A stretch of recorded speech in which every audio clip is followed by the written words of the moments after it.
በቃ በክፉም በደጉም ሰዓት አሪፍ ጊዜ ያሳልፈናል። ገባህ አይደለም? ስለዚህ ፖሊስ ጣቢያ ተደውሎልኝ በቃ ልጁ አይምሮ ጤነኛ አይደለም፣ ሕክምና መወሰድ አለበት። አንተ ምን ሆነህ ነው? ምን ሆነህ ነው? አሰላሙ አለይኩም ወራህመቱላሂ ወበረካቱ። ሰላም ሰላም፣ ውድ የቻናሌ ቤተሰቦች እንዴት ናችሁ? ሰላም ናችሁ? ሰላማችሁ ባላችሁበት ሁላችሁም ይብዛላችሁ ነው የምለው እና እንዴት ናችሁ?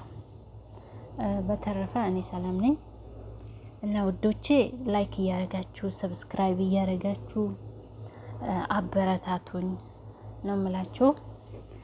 ዛሬ እንግዲህ በአዲስ ቪዲዮ ነው ይዤላችሁ የመጣሁት በሶፊ እና ፉአድ እና ቶፊቅ መሀል ማለት ነው ጋይስ። እንደምትወዱት ደግሞ እርግጠኛ ነኝ። ላይክም እያረጋችሁ ነው የምላችሁ እና ሶፊ ፉአድ ቶፊቅ ፖሊስ ጣቢያ ደውሎላት ልጁ ጤነኛ አይደለም፣ ጭንቅላቱ ተነክቷል እና ስለዚህ ምን ታረጊያለሽ፣ ምን ትወስኛለሽ ሲሏት ሄዳ አወጣችሁ ማለት ነው፣ ከፖሊስ ጣቢያ ከእስር ቤት ማለት ነው። ቶፊቅ ለእንትና ደግሞ ጠርታ ነገረችው ለፉአድ ከአንተ ጋር ሳላማክርክ እንግዲህ ቶፊቅን አውጥቻለሁ፣ ያወጣሁበት ምክንያትም ይሄ ነው እያለችው ነገረችው ማለት ነው። ፉአድ ደግሞ እንደተለመደው ተናደደ፣ አበደ፣ ምን አለ እየቀለሽብኝ ነው ምናምን እያላት ነበር። እሷ ደግሞ ግን እኔ ለራሴ ሳይሆን እስካሁን ተወጂዋለሽ እንዴ? እስካሁን አልቆረጠልሽም እንዴ ከሱ ላይ ፍቅሩ እያላት ነበር። ሲጀመር እንትና ፉአድ እውነት ለመናገር ሶፊ እና ፉአድ ፍቅራቸው ሲጀመር ምን አይነት ፍቅር ነው ግን? እኔ አልገባኝም እንደዚህ አይነት ፍቅር። እውነት ማለት ከአንዱ ጋር መሆን ከላስ ምንድነው?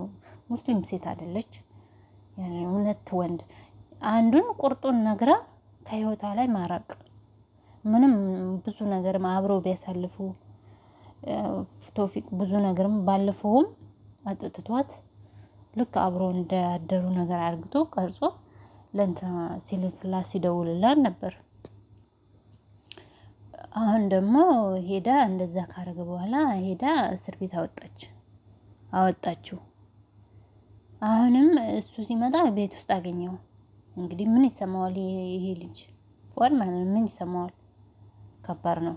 ያኔ አንድ ሰው ትዳር ለመያዝ ከሄደች ከሆነ ከአንድ ወንድ ጋር ያኛውን ከላው ላይ ማረቅ ነው። ለምን? እሷ ሴት ልጅ ናት፣ ወንድ አይደለችም። ወንድ ነው እንደዚህ ጋጋታ የሚኖረው ምንም ቢሆን ማለት ነው። ስለዚህ ምንም ብዙ የሆነ ነገር ያኔ ሁሉ ንብረት ቢኖር ምናምን ቢሆን ያኔ እንደፈለገ መሆን ከባድ ነው። ሴት በተለይ ለሙስሊም ሴት ጥሩ አይደለም። ለማንኛውም ቶፊቅን ከእስር ቤት አወጣ። ይኸው ቤቷ ነው ያለው ማለት ነው። ፉአድም ያኔ እንዳበደ ሰው እየሆነ ነው ሲጀመር፣ እሱ ጤነኛ እንደሌለው ሰው ምናምን እና ግን እሱ ያስመሰለ ነው። ፉአድን በቃ ያኔ እነሱን ሁለቱን ሌላ ወንድ እንድታገባ አይፈልግም። ለራሱ እኮ ግን ፍቅረኛ ይዟል አይደል ጋይስ?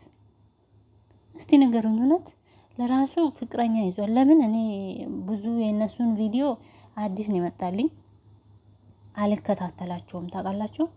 ግን አሁን ነው ያኔ በቃ ሰብስክራይብ ማድረጋቸው መከታተል የጀመርኩት። ለዛ ነው አሁን ቪዲዮ እንጂ ከበፊቱ ምናምን ሂስትራቸውን ታሪካቸውን አላውቅም፣ እውነት ለመናገር ማለት ነው። ያኔ በወሬ ውስጥ መሰተት ካለ እንግዲህ አርሙኝ ንገሩኝ። እንደዛ ነው። እኔ ይሄንን ቪዲዮ ነው አይቼ እየሰራሁላችሁ ያለሁት። ይሄ ፉአድ የሚባለው ደግሞ ባለፈው እንትን እንዳረጋት መድኃኒት አጥጥቷት ልክ አብሮ እንዳደረ ይሄንን ፉአድን ለማረቅ ማለት ነው። ፉአድ ደግሞ በነገራችን ላይ እውነተኛ ፍቅር የወደዳት ይመስላል እና የሚያስመስል ሰውና እውነተኛ ፍቅር አንድ ላይ አይሄድም። ፉአድ ግን በመሀል እየተጎዳ ነው ጋይስ። ይሄ ቶፊቅ ግን እንደ ልጅ ያደርገዋል፣ ምንነቱ አይገባም ይሄ እና እንደዛ ነው የምላችሁ። ሶፊ ግን ውሳኔ ይኖርሽ ለምን ወደ አንዱ ማድላት አለብሽ ወይ ፉአድን አርቀሽ ወደ ቶፊቅ ሲጀመር አለው አይደል እንዴ ጋይስ እውነት ቀለበት አስሯል እንደዛ ነው የምላችሁ እንግዲህ ሶፊ ህይወትሽን ራስሽ በራስሽ እያበላሸሽ ነው ስለዚህ ከአንዱ መሆን አለብሽ ወደ አንዱ ማድላት አለብሽ አንዱን ከህይወትሽ ውስጥ ማውጣት አለብሽ ምንም ያኔ ምንም ቢሆን እንግዲህ ሁለቱን አታገቢ መቼስ ስለዚህ